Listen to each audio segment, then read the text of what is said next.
Hey guys, it's Brandon. Welcome to another edition of our Master Game series, in honor, of course, of the BBC TV show from the 80s. And tonight I wanted to look at a game between Veselin Topalov and Viswanathan Anand from the World Championship of 2010. And the game I wanted to look at was the last game of the match. And going into this match, the score was 5.5, 5.5, and the play was first to six. Wins the World Championship. And in the event of 6-all, it went to a rapid play tiebreaker. So Anand playing black was sort of okay playing for a draw. In fact, Topalov had said he was playing for a win in this game because he thought Anand was a superior blitz player. And in fact, the general consensus was that Anand was a better blitz player, and Topalov didn't really want to have to show down with him in a rapid for the deciding World Championship. So Topalov played for a win with the white pieces. And this game I thought was especially awesome because it's a great example of excellent defense by Anand.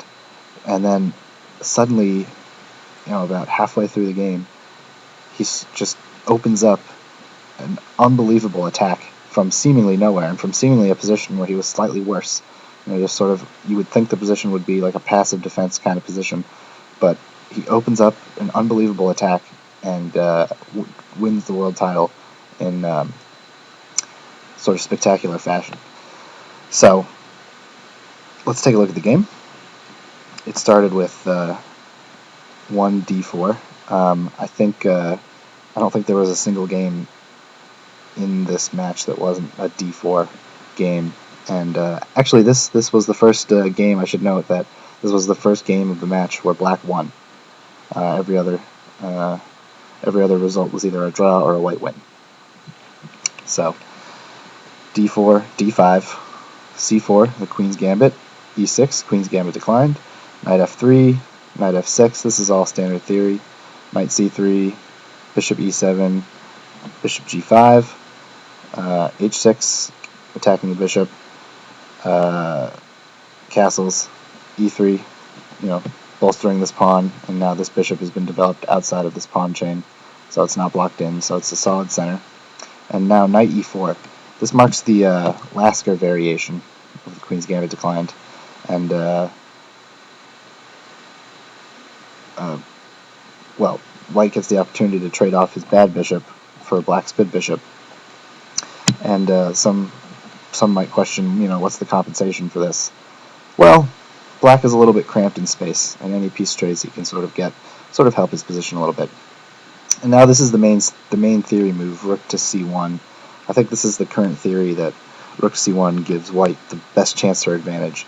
And the reason for that is because black would love to get in the move c5 here, but just striking at the center, getting some space.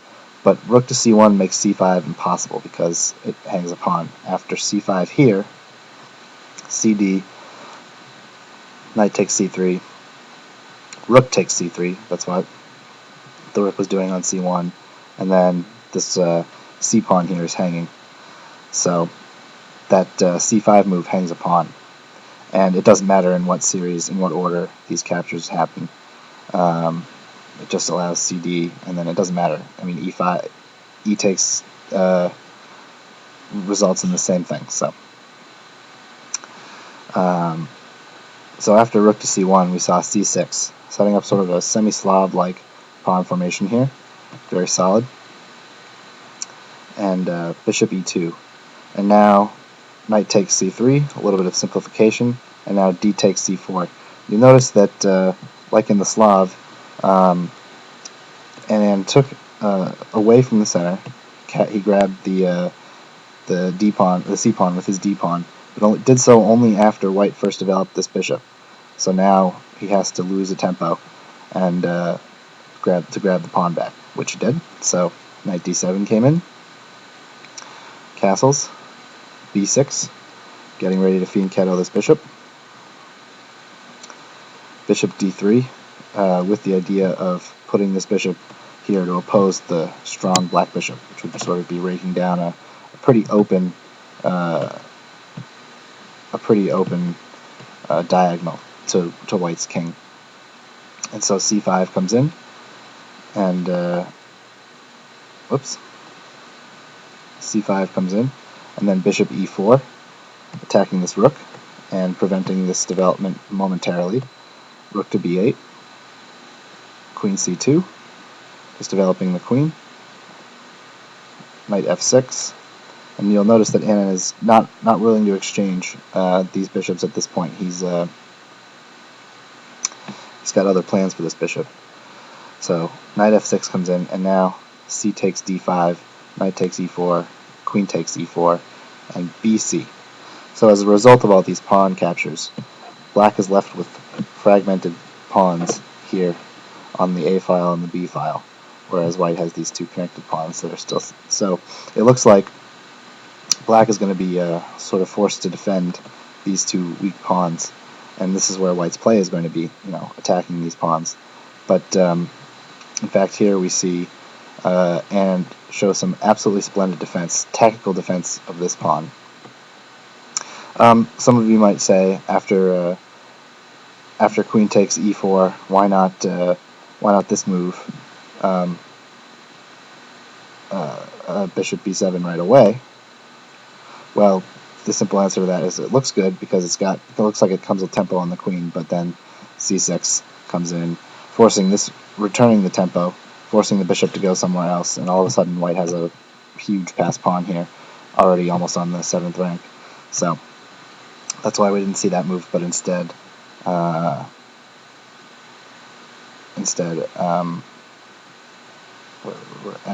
bc5, then queen c2, because this pawn was hanging from the rook.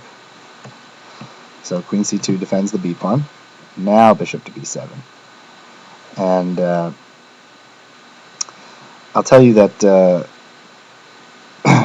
this move actually defends black's c pawn, which is now under attack twice, and seemingly only defended once by the queen. And when queen c2 happened, of course, Anand saw that this pawn was under attack twice, and he played the move bishop to b7. And this move actually amazingly defends the c pawn. And I know you must think I'm crazy because this bishop isn't even on the same color complex as this white pawn. But if the rook were to take the c pawn now, then we could see bishop takes f5, g takes, rook takes b2, grabbing the b pawn and deflecting the queen away from the defense of this rook, which is now hanging. So as a result, we have a position where white has these crippled pawns on the king side, and material is exactly even, and this looks like a much, much better position. Well, I mean, it's probably not much better for black, but certainly a little bit better, and not something that you would think that Anand would have any trouble drawing. And from his point of view, drawing is perfectly acceptable. So that's why we see knight to d2. And now Anand plays another move that indirectly defends the pawn. Rook f to d8. And the reason for that is because now, if the rook takes c5, then white just loses an entire piece. If the rook takes d2, queen c5. And white's just down an entire piece.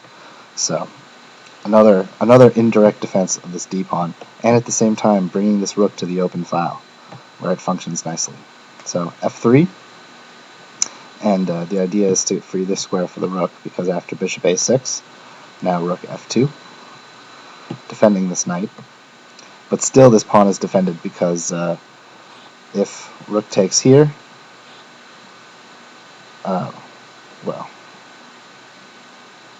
say rook d7, if rook takes here, then rook takes again, queen takes, and okay, the pawn is lost, but it's no longer, it's no longer an isolated pawn, and these pawns just sort of oppose each other, and there's really no weakness left in the black game. So f3, bishop a6, rook f2, rook d7, g3. This move, I don't really know. I mean, I don't understand this move. but I'm not a grandmaster, and it sort of looks like a weakening kingside move to me. And I think Anand proved that it was later on in the game. I'm not really sure what Topalov was thinking when he made it. Rook f to d8. So again, this threat of rook takes is still an option. Of it's not rook f to d8. Rook b to d8. Rook takes is still an option now, and would hang a piece if white were to try to grab the c pawn. So we see that Anand is skillfully defending this weakness, which I had to be the game plan in Topalov's mind. I don't know how much of this defense was conceived over the board or how much was home preparation or what, but I imagine a lot of it was conceived over the board. And I think Topalov was probably just sort of surprised that Anand was finding ways to defend what he thought or assumed would be a really weak pawn. So king to g2, I guess just bringing the king to the defense of these pawns. And now bishop d3 just flicks in this move to drive the queen back and comes right back to a6. I don't know about why he would prefer having the queen on this diagonal. I mean, I guess it gets the queen off of this these nice light squares where it has a lot of mobility, and onto the dark squares where it's sort of blocked in here by its own pieces. So, just sort of a technical move, I guess. That would be my idea. Maybe there's something deeper than that I haven't seen, but rook to a3, hitting the bishop. Bishop goes back to b7. And now knight to b3, attacking this pawn. And now finally, for the first time, his pawn is attacked twice, and Anand is forced to defend it with a conventional way. In a conventional way. So 2 defenders on the pawn. So the pawn is safe for now. Knight to a5, attacking the bishop. But this is sort of a superficial attack. I think he knew in making this move that Anand would hold on to that nice bishop, which is of course still nicely functioning on this diagonal. And Topalov's real idea was this knight c4 move, just improving the position of this knight. Okay, the pawn is still weak, and now it's blockaded, so he can't really push it. So it's a fixed target now. e5. Now this is where the game is going to start to get interesting. Topalov, I think, wanted to prevent the move e4, and so he played e4 himself. And now the turning point of the game comes. f5. What's going on here? I think Anand has decided that the position is now comfortable enough for him where he can actually play for some kind of attack. And incredibly, he does. Topalov now takes on f5, to which Anand replies e4, sacking a pawn for initiative. fe, queen takes e4 check. And now all of a sudden, the queen and the bishop are batteried along this diagonal here to the black king, or to the white king. And Topalov is in a lot of trouble. And we'll see. He has to play now. King h3. Of course, king g1 is no good because it leads to queen h1 mate. So king h3 only move. Rook f3 just delays the inevitable. So rook to d4. Now we're threatening mate.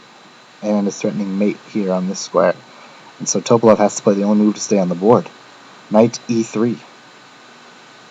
And now queen e8, threatening mate here on this square. Again, Topalov has to play the only move to stay on the board. g4.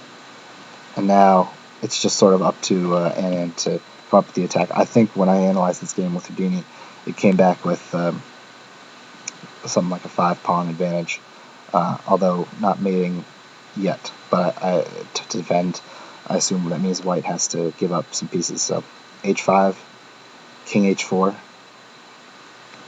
and g5 check. Takes on Passant, queen g6, threatening mate here. The threat is well, if it were white to move, black to move. Let's give white a token move like this. Then we would see rook takes check, and if king here, well, king g3 is actually the only move to stay in the game, and actually that happens. So king h3, rook d, where were we? Queen e8, g5, queen g6, queen f1, bringing some pieces into the defense. Rook takes g4 check, king h3. the only move left on the board. The rook couldn't have been taken because this is mate. So king h3, rook to e7, renewing the threat of just taking this knight off, and then rook h. The threat is now rook takes knight, rook h4 check, and then queen g4 mate. So rook f8 check. Topalov has to find some kind of counterplay really quickly. And here Anand made what might be considered a miscalculation or an error. Maybe he calculated it perfectly at the board, but he played king g7, which allows this knight f5 check. And after king h7, rook to g3. So it looks like Topalov is holding on a little bit here. If he had just played instead after rook f8 check, king h7, then according to the computer, this line here is best for white, but it's a 7-pawn advantage for black, or something like that. So I won't go too deeply into it, but what would happen is knight f5 check, king h7, rook g3, rook takes g3 check, hg, queen g4 check, king h2, rook e2 check, king g1, and now rook g2 check. And this forces the queen to come off the board, because the only move other than queen takes rook is king h1, but after king h1, queen h3 is mate. So instead of that, we have queen takes g2, bishop takes g2. Now, here Topalov played king takes g2 and went into this endgame here. Another option for him would have been to play the following: rook f7 check, where black has only really two moves that he can make. He can play king h7, or king h8, or king g6. If he plays king g8, then this rook check wins the queen for free. Whoops. Where'd I go? Rook check. And maybe this endgame is holdable for white. But when if he plays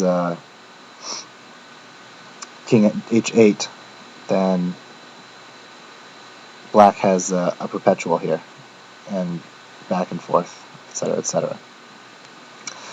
The only other option then is king g6, and after king g6, rook g7 check wins the queen, and the difference is, in this endgame, black is completely winning, and it's completely hopeless, because now the difference with this endgame is the king is here on e4, as opposed to where it was last time on f5, as opposed to where it was last time on g7. And now after king e4, there's really nothing. It's just going to be a slow crawl where black slowly puts white into zugzwang. This pawn and this king nicely keep the white king from getting into any of these squares and trying to get this pawn. And meanwhile, black is just going to bide his time with moves like if a6, like this, slowly, just still keeping the king out, keeping the king from doing anything active, and then finally making his move and grabbing the b pawn. And the white king has no time to get in there and grab this pawn, get out of the way, and push this pawn before black queens his c pawn. And all variations aside from the one that I showed here are going to end up the same. It's just a completely lost endgame, which is why I think after queen g2, bishop takes g2, Topalov played. I think they saw that endgame down the road, calculated at the board, and said, "I'll take my chances in this endgame with the knight and rook versus the queen," and Okay, he played queen e2 check, king h3. He could have grabbed this b pawn now, I think, and had this dangerous pawn coming down the board, but he chose not to. c4, just taking moves away from white. a4, just trying to hold on here. a5. Now white is absolutely unable to make any of these pawn moves because, if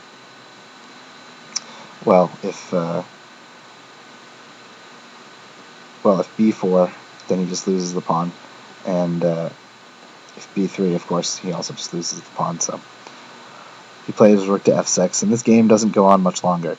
King to g8, and some of these moves are a little bit technical, I think. I think Anand is playing these things for his king just to avoid perpetuals and such. So queen e4, king h2, king h7, pressure on the knight, rook to d6, queen e5, attacking the rook, knight f7, defending the rook and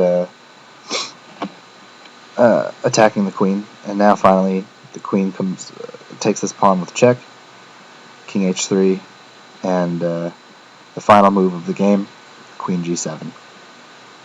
And the reason for that this Topalov resigned here is because this knight is now attacked, and black really doesn't have a good way of defending it. Of course, this hangs the rook, and here hangs the rook also to queen g4 check, forking the rook and the king. So, oops, those are lazy arrows, but you see what I'm saying. So that's out. So any knight moves, this is out. This is out. The queen and king are covering all those squares. So the only free square is this move here. So we'd see some, and after that we'd see something like check. King comes back, check, and when this move comes in, this pawn is pinned, and at the same time, white has no checks on the king, so he'd have to do something like waste a move trying to get the rook into a checking square, and then queen takes check, king moves away, and this h-pawn is just coming down the board and is going to become a queen. The only thing white can really do is try to throw some checks, but they'll run out eventually, and when they do, it'll be hopeless. So the last move of the game was queen g7, and at that point, Topalov resigned, and Viswanathan held his title, and he's now going to be competing with Boris Gelfand to hold his title again next year. So let's just sort of go through this game in overview. So it was a queen's gambit, and the Lasker variation, and c6 was played because c5 couldn't be played, and now some captures. And the point of the opening, what Topalov tried to get out of the opening, was this weak pawn here on c5 that he could pressurize. So queen c2, and we have these tactics here defending the pawn.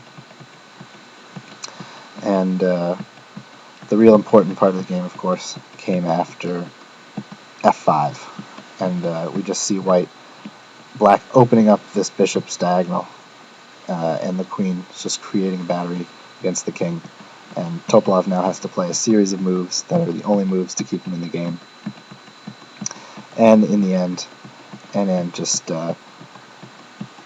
came into a winning endgame and forced Topalov eventually to resign. So, awesome defense of Anand. What really impressed me about this game was the defense by Anand of the C pawn, indirectly defending it tactically, and having the courage when he only needed a draw to go to a playoff where it was pretty well thought that he had a significant, he would be the significant favorite. He went for the win, and he went for Topalov's throat, and he said, "We're not going to have a playoff.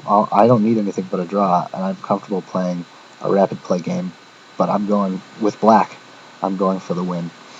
And I think he in this game he showed why he's been the world champion now. Is he at least 2-time defending world champion, possibly 3-time defending world champion, and maybe he was the world champion another time before that. I'm not sure exactly. So I think it shows why he's one of the best players of his generation, probably the best player of his generation, if you don't count his generation with Kasparov. And so hope you guys enjoyed that game, and we'll see you next time.